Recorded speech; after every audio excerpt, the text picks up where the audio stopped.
In November 1971, a man strapped 21 pounds of extorted cash to his torso, opened the back door of a commercial airliner, and disappeared into a freezing, pitch-black rainstorm.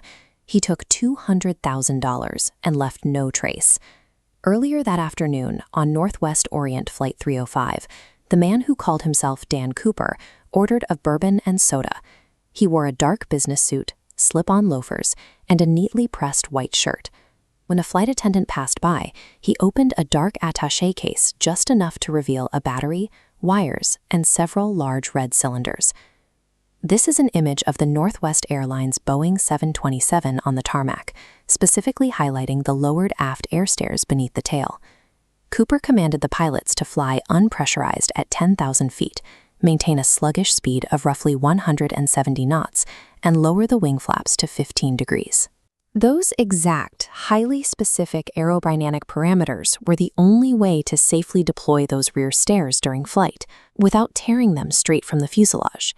He knew the mechanical limits of the Boeing 727 better than the flight crew did.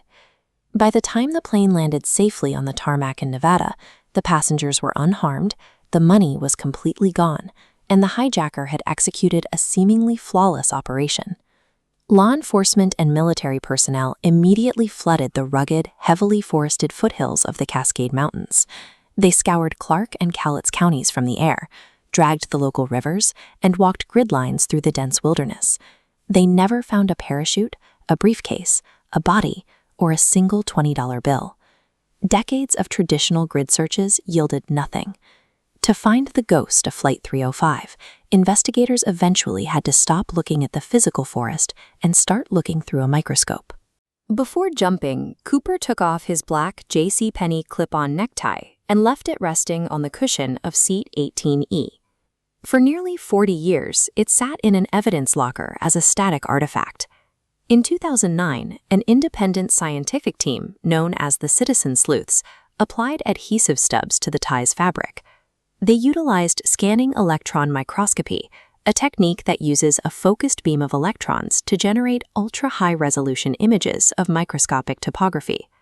With this equipment, the team isolated and cataloged over 100,000 microscopic particles embedded in the fibers. The data revealed jagged shards of unalloyed pure titanium, alongside trace deposits of rare earth elements like cerium, yttrium, and strontium sulfide. In 1971, pure titanium was a highly restricted strategic metal, practically absent from commercial manufacturing and reserved almost exclusively for military and advanced aerospace development. A street criminal pulling a heist does not have restricted aerospace alloys smeared into his tie.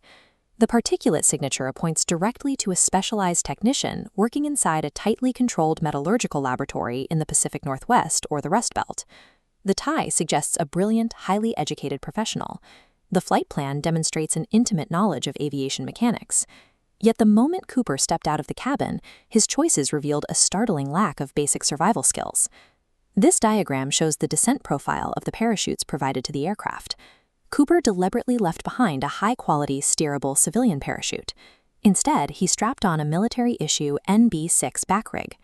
The NB6 is a non-steerable emergency bailout canopy designed solely to quickly rip a pilot out of a failing aircraft at low speeds, leaving the user completely at the mercy of the wind.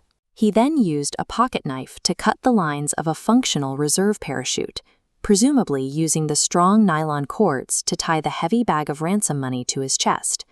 For his own backup, he grabbed the second reserve chute. He failed to notice that this piece of equipment was a non-operable classroom dummy rig, its canopy sewn completely shut, and the container clearly marked with an X. He stepped out into the darkness at 10,000 feet, facing a lethal -50-degree Fahrenheit wind chill, wearing a business suit, slip-on loafers, an unsteerable primary canopy, and a sewn-shut dummy reserve. The supposed mastermind was actually a reckless amateur. For 9 years, investigators assumed the amateur perished on impact. Then, in February 1980, an 8-year-old boy digging a campfire pit on Tina Bar, a sandy beach, unearthed 3 rotting bundles of $20 bills. The serial numbers matched $5,880 of the missing ransom.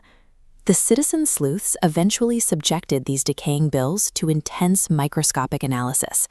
They found diatoms, which are microscopic single-celled algae with protective silica shells, embedded deep within the individual layers of the paper money. This chart illustrates the seasonal blooming patterns of the specific diatoms found on the money, known as Astorionella. These are strictly a spring-blooming species in the Columbia River ecosystem. Because the hijacking occurred in late November, the money could not have accumulated these specific organisms if it had been buried or submerged during the freezing night of the jump. The rubber bands holding the bundles together were severely degraded, but still intact, and the diatoms were wedged tightly between the individual bills.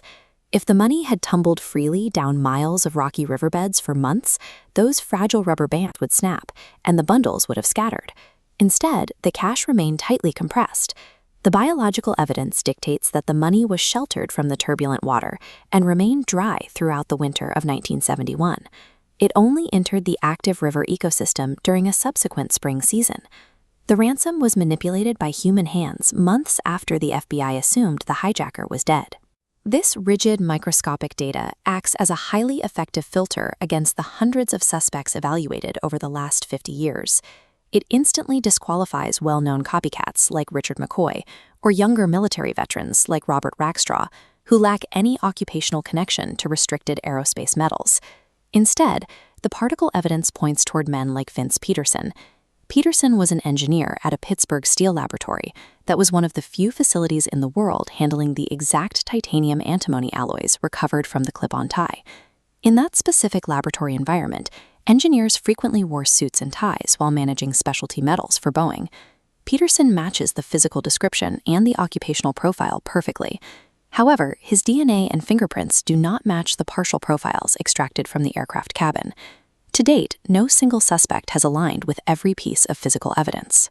Eyewitness composite sketches, cryptic letters, and dramatic deathbed confessions have all failed to solve the case.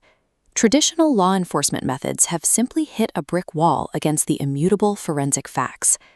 In 2016, the FBI officially redirected its resources and classified the investigation as inactive, but the independent scientific coalitions that identified the titanium and the diatoms refused to close the file. Investigators are currently mounting legal appeals to gain direct access to the metal tyclip. Their goal is to apply advanced metagenomic sequencing, a highly complex process capable of extracting and mapping DNA fragments from multiple biological sources simultaneously.